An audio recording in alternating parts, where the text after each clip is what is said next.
आपको बताएं कि ईद की सरगर्मियां अरूज पर हैं। हर किसी की कोशिश है कि बेहतरीन अंदाज में इस त्यौहार को मनाएं, लेकिन महंगाई ऐसी की तारीख में कहीं मिसाल नहीं मिलती और इसमें डॉलर की महंगाई ने सबको चकरा कर रख दिया है। बड़े कम मौके मिलते हैं जहां पे आप फैमिली के साथ रिलैक्स भी करते हैं और एक खुशगवार माहौल में।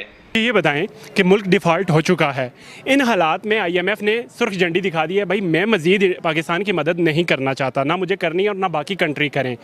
इस असना में भारत ने कहा है कि मैं पाकिस्तान की मदद करूंगा क्योंकि मेरा पड़ोसी मुल्क है। क्या नहीं लगती हफ्ते ਦੇ ਵਿੱਚ ਕਿੰਨੇ ਦਿਨ ਤੁਸੀਂ ਆਨੇ ਇੱਥੇ 6 दिन 6 ਦਿਨ ਤੇ 6 ਦਿਨਾਂ ਦੇ ਵਿੱਚ ਕੋਈ ਤੁਹਾਨੂੰ ਮਜ਼ਦੂਰ ਆਣ ਕੇ ਲੈ ਕੇ ਜਾਂਦਾ ਹੋਵੇ ਜਾਂ ਤੁਹਾਨੂੰ ਕੋਈ ਮਾਲਕ ਆ ਕੇ ਲੈ ਕੇ ਜਾਂਦਾ ਹੋਵੇ ਦਿਹਾੜੀ ਲਗਾਉਣ ਵਾਸਤੇ ਤੇ ਪੈਸੇ ਪੂਰੇ ਦੇ ਦਿੰਦਾ ਉਹ? हाँ पैसा नहीं होता पूरा दिन।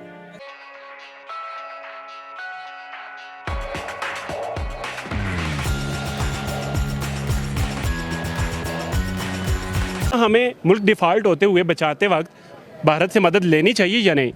देखिए, सबसे पहली बात डिफ़ॉल्ट होना मुल्क का, वो मेरे ख्याल से इस पे जिस तरह आप इंटरव्यू ले रहे हैं या गिरदुलमा में खड़े हुए लोग देख रहे हैं, इससे हमें कोई फ़र्क नहीं पड़ता। मेरे ख्याल से तो महंगाई है ही नहीं है। अगर महंगाई होती तो ये देखें, ये इस तरह के मामलात ना चल रहे होते।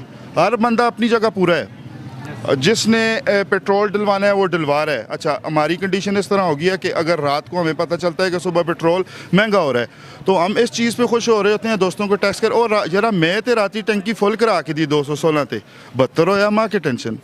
मतलब जो हमारी अंदरूनी ख्यालात हैं, जो हमारी अपनी फीलिंग है, हम अपने ज़मीर को नहीं जगा रहे हैं। बस महंगाई है, वो महंगाई होगी। और भाई किसी चीज़ का बाइकाट करो, आप किसी चीज़ के लिए रोडों पे आओ, आपको पता चले आज जिनके अगेंस्ट पिछले 74 साल से आप जो है ना पाकिस्तान जिंदाबाद और वाघा बॉर्डर पे टांगे किसने सर से ज़्यादा उठाई, किसने सर से नीचे की, उसकी मूछें बनी थी, वो किधर गया हमारा चीज़। अभी हम इस बेस पे आ गए हैं कि उन्होंने तो ऐसा मतलब एक जुगत के तौर पे हमें कहा है जी हम मदद करेंगे। अब हम इस पोजीशन में आ गए हैं कि पाकिस्तान, पहले हम कहते पाकिस्तान का मतलब क्या, ला इलाहा इल्लल्लाह। अब जो हम कुफ़ार से मदद लेंगे अपने मुल्क को बचाने के लिए, मेरे ख्याल से तो ये बहुत ही मायूस कुन बात है। जितनी भी सियासी जमातें हैं, मैं किसी का इधर नाम नहीं लूँगा, सारे जो हैं सब बराबर हैं, ठीक है। सब ने अपना अपना हिस्से का काम जो है ना, सब ने कुएँ से अपने अपने हिस्से का पानी निकाला है। टैक्स कौन दे रहा है? मैं दे रहा हूँ, आप दे रहे हैं, ये गरीब आवाम जो खड़ी है ये दे रही है। अच्छा, सहूलतें, सरकारी गाड़ियाँ, पेट्रोल, मराद, बंगले, ठीक है, गवर्नर हाउस, वो सारी कौन यूटिलाइज़ कर रहा है? वही सियासतदान जिनकी वजह से आज हम इधर पहुँचे हैं। और वो ही हमें कह रहे हैं, ठीक है, कि अच्छा अभी सरकारी मुलाजमीन की सैलरी ये काट रहे हैं तुर्की की मदद के लिए। इनको मैं कहावत है कि कारखाने हंसते नहीं थे, अम्मा अपनाने हैं चली गई है, ठीक है। ये वो काम कर रहे हैं। अपना मुल्क जो है वो किस दाने पे खड़ा हुआ है, और ये दूसरे मुल्क की मदद करना, ठीक है। मेरे पास अगर जेब में कुछ होगा तो मैं किसी की मदद कर सकूँ, अगर जेब में कुछ नहीं है तो मुझे मेरे ख्याल से ज़्यादा समझदार नहीं बनना चाहिए इस मामले में। एट द एंड बस यही कहना चाहूँगा कि करना जो भी है वो आवाम ने करना है, ठीक है। अभी कई पार्टियों ने इलेक्शन में हिस्सा ना ले, उन्होंने कहा है हम लेते ही नहीं हैं, तो ये भी एक टैक्टिक्स है, ठीक है। उनको पता है कि हम इलेक्शन में आएंगे, उससे हम ख़राब होंगे इलेक्शन में, और उन्होंने दूसरों को सामने कर दिया। जब वो 2-3 माह गुजारेंगे, उनको ब्लेम महंगाई का उनको देंगे, नेक्स्ट इलेक्शन में फिर रेडी हुए होंगे। तो यही चीज़ें हैं जी। हमारा मुल्क जब तक हम खुद नहीं ठीक होंगे, ये मुल्क हमारा नहीं ठीक हो सकता। रिपोर्ट देखिए। ईद की खरीदारी के लिए बाजारों में लोग जाते तो रहे, लेकिन हल्की जेब वाले बस दिल को तसल्ली देकर वापस आते रहे। महंगाई ने सब ख्वाब चकनाचूर कर दिए। डॉलर की तेजी महंगाई के इस तूफान में सब कुछ ले डूबी। गुज़श्ता ईद उल फितर के मुकाबले साल भर में डॉलर 53% महंगा हुआ। वक्त गुजारते हैं और कोशिश करते हैं कि ये हम जो चीज़ें डिफ़ॉल्ट और ये और वो ज़रा थोड़ी देर के लिए भूल जाएं, लेकिन वो भूलना बड़ा मुश्किल हुआ है, क्योंकि अब आप देखें कि बाज़ारों में जो रौनक हमेशा होती है वो उस तरह की रौनक इस दफ़ा नहीं हुई, मांग पड़ गई। और हम देख रहे हैं कि बहुत सी हमारे मुल्क में उम्मीदें होती हैं ईद के साथ दुकानदारों की, जिन्होंने पूरे साल की इन्वेंट्री इकट्ठी की होती है और वो फिर निकल जाती है ईद में। और एक किस्म की जैसे दुनिया में क्रिसमस होती है यूरोप में, उस तरह से हमारी ईद भी एक पूरा जैसे कहना चाहिए रिटेल बोनेंजा होता है कि हर बंदा जो है ना, जो दुकानदार है, उसके लिए ईद एक स्पेशल चीज होती है। बहरहाल अगर मतलब उसके अलावा भी बच्चों के लिए आपको पता है बड़ी खुशी का मकाम होता है, ईदियाँ चलती हैं, जी जी, सब्जियाँ खाई जाती हैं और बेसिकली एक दूसरे को विजिट किया जाता है। हमारे यहाँ तो एक लाइन होती है, क्योंकि बच्चे अब बड़े भी हो गए हैं, वो अपनी फैमिलीज के साथ आते हैं और फिर एक बड़ा अच्छा माहौल पैदा हो जाता है। जो मूड है ना कौम का, इसको बूस्ट देने की बहुत ज़रूरत है जी। और जो मायूसी हर तरफ फैली हुई है उसको थोड़ी देर के लिए एक साइड पे करने की ज़रूरत है।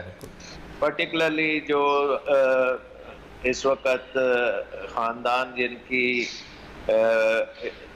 इन्फ्लेशन की वजह से बहुत मुश्किलात हैं, उनकी मदद करने की बहुत ज़रूरत है। बच्चों को खुश रखने की बड़ी ज़रूरत है। सो आई थिंक कि ये एक हमारे ऐसे वक्त पे ईद आई है कि जहाँ पे पूरे पाकिस्तान को एक ब्रेक की ज़रूरत थी, तो वो आपको ब्रेक मिल रही है, मच नीडेड ब्रेक। अच्छा, यहाँ पर मैंने एक चीज़ आपसे पूछनी थी। बात यह है कि आपको पता होगा कि आजकल सोशल मीडिया पर बहुत घूम रहा है कि कतर में 10 दिन की छुट्टी मिल गई। अब यहाँ पे 5 दिन की मिली है, तो लोग कह रहे हैं साहब 5 दिन हम क्या करेंगे। मेरे ख्याल से छुट्टियाँ मिले, इसमें कोई बुराई नहीं है। अमेरिका में तो मैंने देखा है काफ़ी लंबी छुट्टियाँ होती हैं लोगों की, तो वो तो अच्छा तस्वुर किया जाता है, मुल्क को एक किक स्टार्ट मिल जाता है, people enjoy themselves, vacation and spend money. क्या कहते हैं आप, मोर हॉलीडेज और लेस हॉलीडेज?